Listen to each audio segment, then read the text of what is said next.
Hi, it's Margie with the 1944 house, and there is a lot I want to do that's going to be fun and pretty. But first things first, top to bottom, we're going for these attic doors.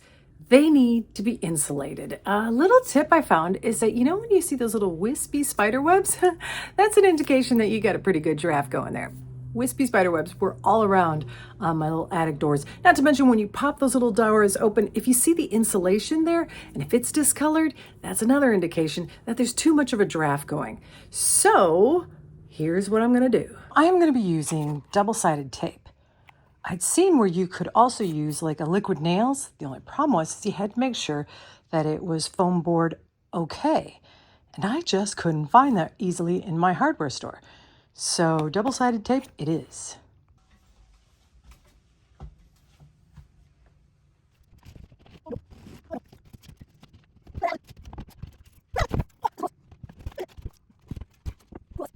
To clean it. I wouldn't eat off of it, but it's clean enough now that the adhesive will stick to it. Okay, here's a really weird thing. I don't know where the footage went of the applying the double-sided tape to the attic board, and then I put the insulation. I bought this stuff, and I got 2 of them measured out and left enough for, the gap. It's gone. You know what else is really weird? I can't find the double-sided, what was left of the roll. I can't find that.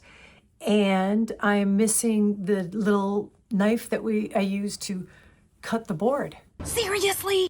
Kind of freaky. Have you considered user error? All right, yeah, probably user error. Sorry about that.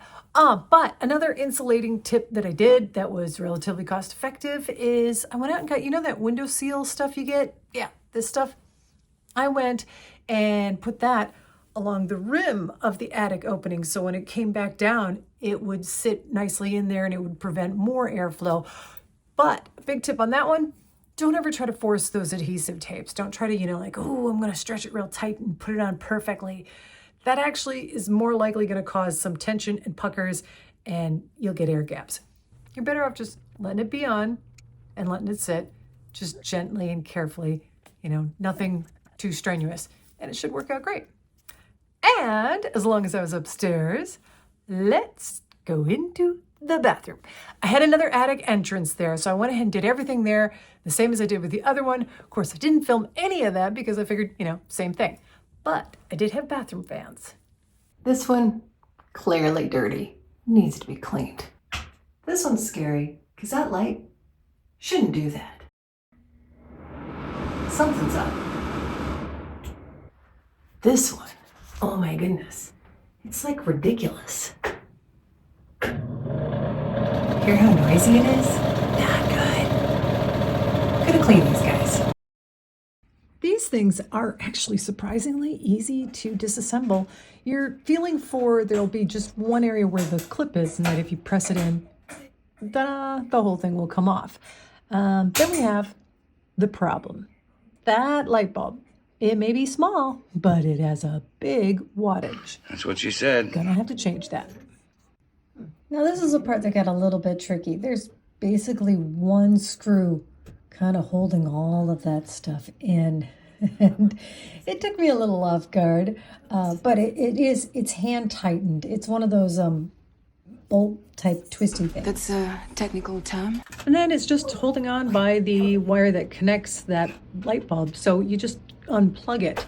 Oh, and I probably should have mentioned this. Yes, I did turn off the power switch to the overhead lights and fans before I did any of this. I was just gonna hose this down in here, but I do not want all of this in the drain. Ew! So, sorry, I'm not gonna take you with me. I'm gonna head outside and hose this thing off. 10 minutes. Okay, I kid you not, this is the same thing. I didn't paint it, I just cleaned it. It's actually white. This is why you need to clean these things every so often or move, because that gets you inspired to clean. Too loud, too loud.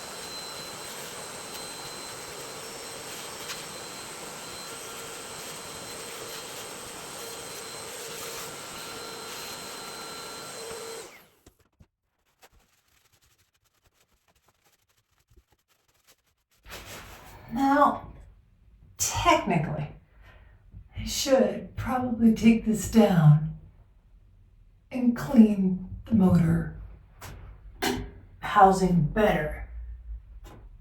But I'm a little afraid to do it. Don't know that I'll be able to get back up there. And it seems to be working quietly enough. So I'm sticking with this. I think I figured out why this light bulb thing, when you would plug it in, it would all of a sudden just kind of fade out. It's because if you read this, which I know you can't read it on here, it very clearly states not to be used with 14 watt or higher. What? And that little bulb that was in it was actually a 60 watt bulb. So this is now a 14 watt, and that's what it says it needs, is maximum use 14 watts. So, ta-da.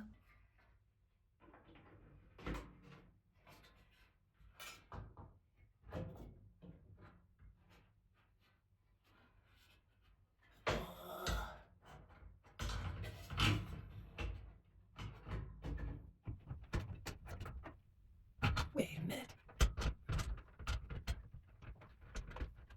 That's not right. Oh, you didn't. You don't say. No, I didn't. All right, hey, it stays on now. So much quieter. All right. Are you done?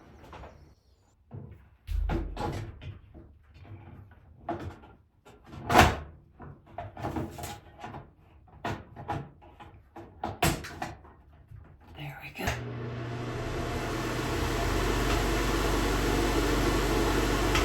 Oh, she looks great. So excited. There we go.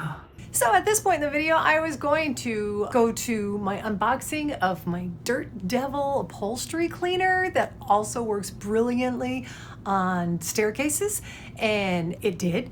The prior owners had a dog, and apparently they let it in their bedroom and stuff, so I was really thrilled. Got that smell out. And everything was going fine until... But it went wrong. Here's more. Welcome to my 1944 house, or to be more exact, my death stairs. What? Let's rephrase that. It's death stairs.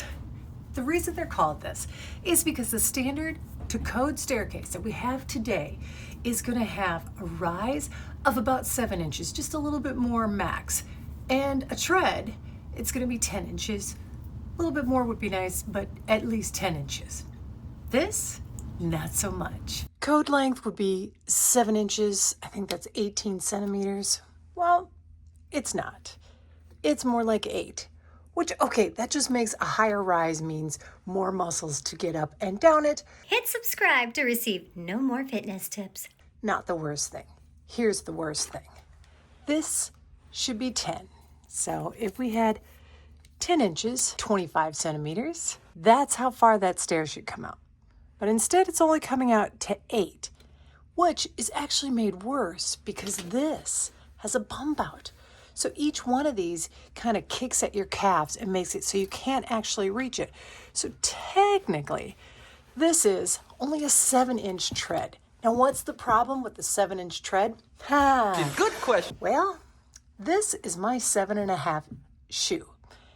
If you step down on it, you'll notice there's that calf bump, so that's going to kick it out. Where's the ball of the foot? It's not on the tread. That's why it's unsafe. Now, why am I not demonstrating this with my foot actually in it? Well, there's a reason for that. It's because I've already wiped down these stairs. Wasn't doing anything fancy, wasn't carrying anything heavy.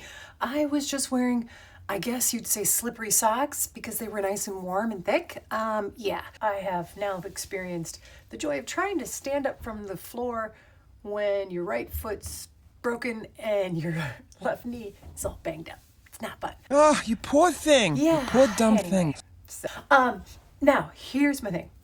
I'm hoping to avoid a major financial change to this, which would be to actually get somebody in here and build these stairs so that they have a better turn at the top. I have to do the math on it, and it's really hard to figure out.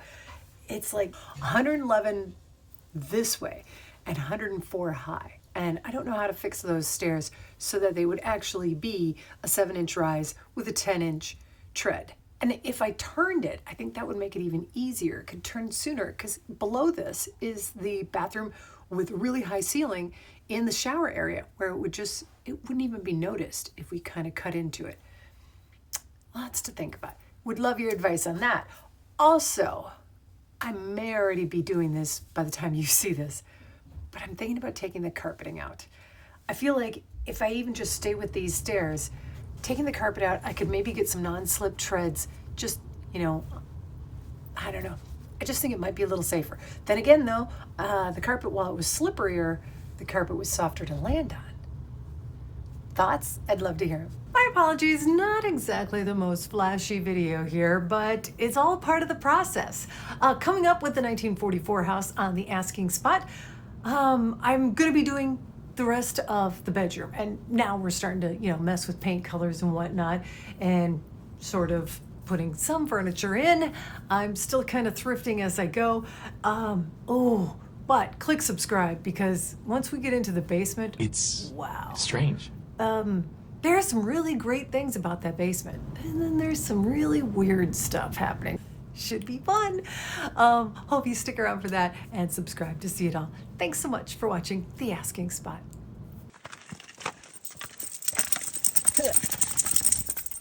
3 out of 4 for one, 0 out of 4 for the other.